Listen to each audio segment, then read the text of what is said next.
Gadget, Little Boy et Fat Man. 3 noms de code à l'origine des pires et inutiles tueries de masse de notre histoire. Bonjour à tous et bienvenue dans Chronique Post-Apocalyptique. Les 6 et 9 août 1945, 2 bombes atomiques, les premières du nom, s'abattirent sur le Japon, faisant des milliers et des milliers de victimes. Fallait-il vraiment en arriver là? Et d'ailleurs, comment en est-on venu à exterminer des personnes par paquet de 10 000? Générique.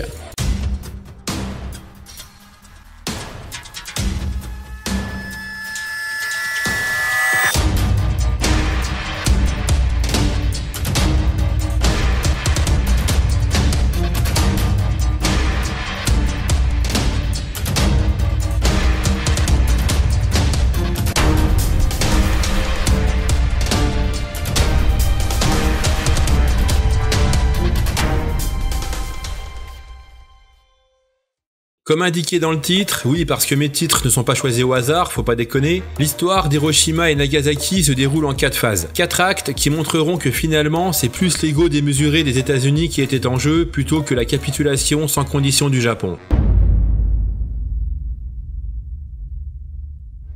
Entre 1895 et 1898, Henri Becquerel et Marie Curie constatent que certaines substances émettent naturellement de l'énergie. L'explication de ce phénomène s'appelle la radioactivité. Ce processus est théorisé par Albert Einstein en 1905. C'est la fameuse équation E égale mc2. Le fonctionnement de la radioactivité naturelle est désormais connu, mais l'homme est encore incapable de produire de l'énergie à partir de la matière. Septembre 1939 marque le début de la Seconde Guerre mondiale. Craignant que l'Allemagne nazie cherche à développer une arme nucléaire, le président des États-Unis, Franklin Roosevelt, décide de lancer un programme de recherche. Après le bombardement de la base américaine de Pearl Harbor en décembre 1941, les États-Unis entrent officiellement en guerre contre le Japon, puis contre le Reich. Pour les militaires américains, l'atome devient une priorité. En 1942 et dans le plus grand secret, Roosevelt lance un vaste programme destiné à développer l'arme nucléaire, le projet Manhattan. Grâce à des moyens colossaux, au printemps 1945, les États-Unis sont en mesure de fabriquer 3 bombes atomiques.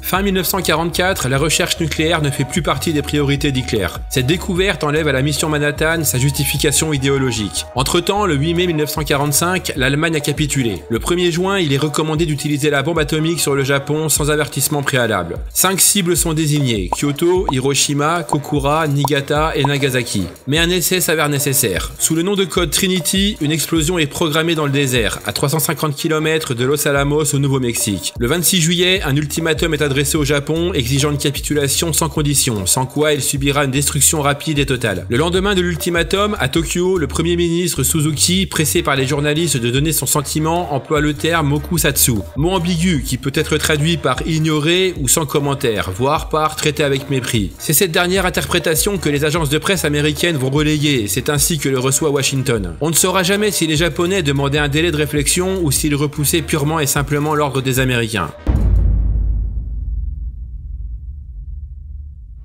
Ce matin-là, au-dessus d'Hiroshima, le ciel était clair. C'était une journée comme les autres. Compte tenu de la couverture nuageuse, Hiroshima était la seule cible possible. À 8h15, heure locale, la bombe fut larguée. Après une chute d'une quarantaine de secondes, Little Boy explosa à 600 mètres au-dessus de l'hôpital Shima. L'enfer venait de s'abattre sur Hiroshima. Au sol, les habitants n'entendirent pas le bruit de l'explosion. Ils furent aveuglés par un flash lumineux, puis ce fut l'obscurité. La température au point d'impact avait atteint plusieurs milliers de degrés. Des vents incandescents se propagèrent à une vitesse de 1000 km à l'heure, balayant tout sur leur passage. En un éclair, il ne resta rien de la ville dans un rayon de 2 km. Les survivants tentèrent de se réfugier vers les collines et les rivières. Leurs vêtements et leur peau étaient en lambeaux. 70 000 d'entre eux allaient mourir de leurs brûlures dans les heures et les jours qui suivirent. Puis les militaires reprirent la route de Tinian où ils purent fêter la réussite de leur mission et recevoir leur décoration. Selon l'ordre de mission, les bombardements devaient se poursuivre tant que le Japon ne s'était pas rendu. Le 9 août, à 10h20, 3 jours après Hiroshima, Fat Man rasa la moitié de la ville de Nagasaki. Cette fois, le Japon accepta les conditions de la reddition. Dans le livre Le Monde nucléaire, selon les auteurs, après Hiroshima, l'empereur et le premier ministre s'étaient mis d'accord pour cesser les hostilités sans chercher à obtenir des conditions plus favorables.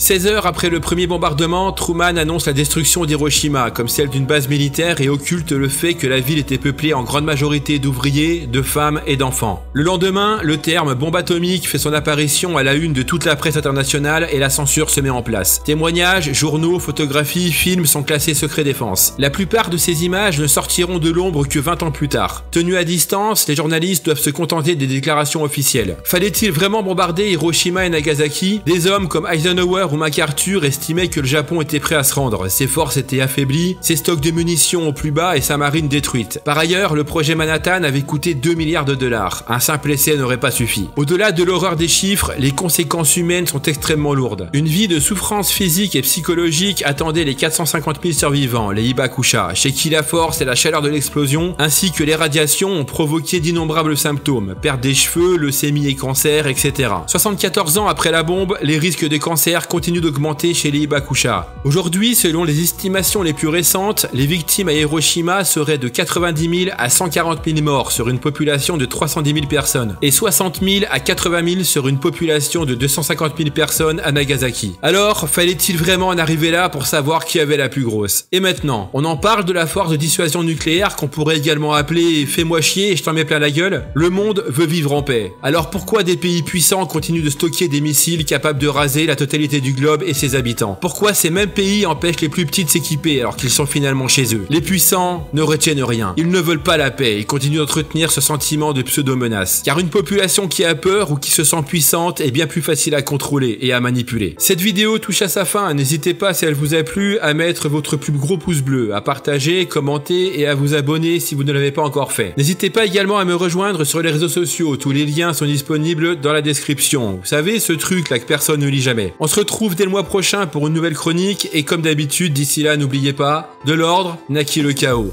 Du chaos jaillit la renaissance. Ciao!